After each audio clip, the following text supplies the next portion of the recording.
What's up, guys? Today I'm going to talk about cleaning the Fuji X-S10.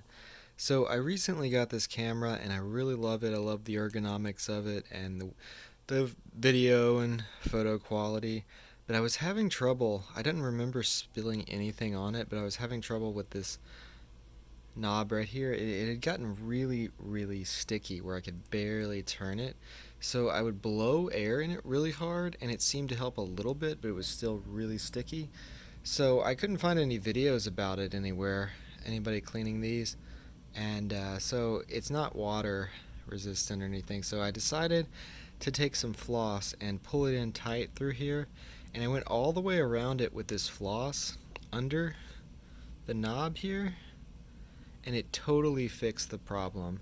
And it has a nice little click now, and it doesn't have any stickiness to it.